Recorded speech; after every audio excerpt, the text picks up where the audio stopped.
civilmedia.mk. Слободно, независно, отворено. Кај нас во Македонија, кој сака да успее во политика треба да употреби говор на омраза. Во спротивно ќе биде добриот дечко, супер дечко, добива тапкање по рамо, но никогаш не добива гласови. Причините за тоа се во менталитетот на јавноста и менталитетот кој ние како ја спознаваме и ја гледаме политиката. Значи, во политика се влегуваат од омраза кон комшијата или кон некоја партија опција, а не ради убедување лично кон некоја опција, мислам, идеолошко. Политиката. Не, граѓанинот. Граѓанинот вика, јас одам во ВМРО, зашто го мразнам комшијата од СДС дека е комшијата, а он е скаран лично со него. Или мрази некоја религија, или мрази некоја историска личност. Значи, станува збор за генерално се базирано на омраза. Значи, општество кое функционира на база на омраза. Доколку продолжиме со позитивна тивка кампања, како лани, ние алгоритмот кажува дека ќе имаме пораст од 7,77% во следните 6 месеци. Ако одиме со позитивна кампања. Ако продолжиме со оваа кампања на омраза, алгоритмот предвидува ние ќе пораснеме за 119,67%. Ако кажам дека ние ќе му се одмаздиме на некого, ние ќе му забраниме на некого вера, ние ќе направиме за некого лошо. Крстоносна војна. Тогаш веќе крстоносна војна или обратно джихадистичка војна. Тогаш ние добиваме оној момент на огромна факторизација. Јас сум во недоумица, предпоставувам не сум единствениот, дали говорот на омразата е дел од вашите убедувања или е ваша алатка за да добиете гласови? Јасно е кажано. Ние, поучени од праксата од претходната кампања, а согледувајќи ги другите конкурентни партии и говорот на омраза со кој порасна, решивме да направиме социолошко истражување од 60 дена. Во тоа истражување рековме, ние се исклучуваме себе си и вклучуваме говор на омраза, односно вклучуваме тоа што не сме ние. Тоа значи дека тоа не е дел од вашите... Не е нашето убедување, тоа е истражување. И тоа истражување покажа многу големо разочарување. Тоа значи дека ако сакаш да успееш во политиката, мора да видиш нешто што не си ти.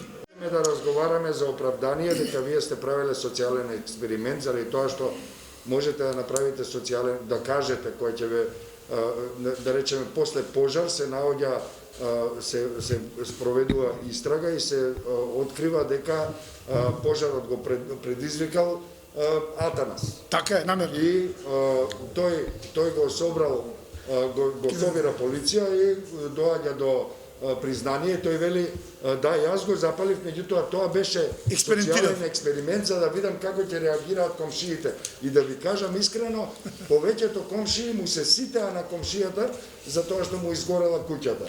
Така е, да, и тоа е дел... Да кажете дека полицијата тогаш треба да му каже на Атанас, добро, извинете што ве прибравме, што ви го одзедовме времето, повелете, одете си дома. Значи, говорот на омраза е веќе етаблиран во Македонија. Тоа не би наш пронедиток. Само ние го евидентиравме дека е битен фактор за наметнување на политичката сцена и го докажуваме емпириски. Но вие, веројатно, Петар, само секунда, ако може, очигледно имате информации што јас ги немам или ние по широката јавност ги немаме. За одредени групи, да? За такви извори, тврдења и така натаму, но за тоа нели има институции, вие како граѓани, плюс како политички активен, тоа треба да го документирате, го пријавите и така натаму. Но вашиот термин дека бурката е, не знам, униформа, не држи. Тоа е забрана на употреба на... Значи вака, дозволете им на тие луѓе, што така си се облекуваат, да си се облекуваат така. Тие не го загрозуваат вашиот и мојот простор, ние не го загрозуваме нивниот, дали по таа бурка е жена, маж, таверстит, не знам што е битно, што тоа нас не засега. Има држава, има институции, значи... Има тоа клучно прашање. Не може со забрана на нешто, можете ли вие... На кај се движи општеството? Сега ќе ви кажам, кое општество, каде сте? Секуларното македонско општество. Општеството толерантната Македонија. Општеството македонско... Оди кон ИУ или кон Сауди Арабија. Македонското општество треба да се движи таму каде што сакаат граѓаните да се движи. Не се согласувам. Нивното македонско и нашето македонско општество. Не. Затоа има полемики, затоа има вакви тркалезни маси, Апсолутно, да. затоа ќе се убедуваме едно со други Ние што е треба добро, да ги што не е имплементираме добро, на високите но ако европски некој вредности. сака од мода, велам од мода, да си го покрие лицето, нека си го покрие, или од убедување некакво верско или не знам какво.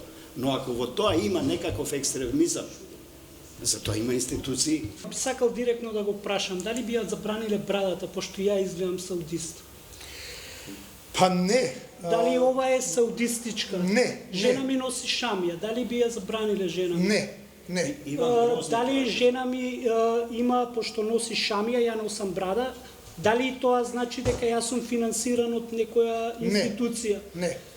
Па тога зашто би го забраниле? Кога зборуваме за говорот на омразата, многу јасно гледаме секаде од каде доаѓа, кој го прави и дури ги препознаваме кластерите на оние трол фабрики кои се формираат и кои се ужасно наметливи и го даваат темпото на денот на еден обичен граѓанин или граѓанка во нашата земја. Апсолутно е важно исто така да се запомни дека политичарите од било која страна на политичкиот компас мораат да сватат дека за своите постапки, за своите зборови, за своите начини на однесување во политичкиот и јавниот дискурс се соочени со одговорност. Доколку институциите не реагираат, тоа не значи дека тие немаат одговорност. Civilmedia.mk. Слободно, независно, отворено.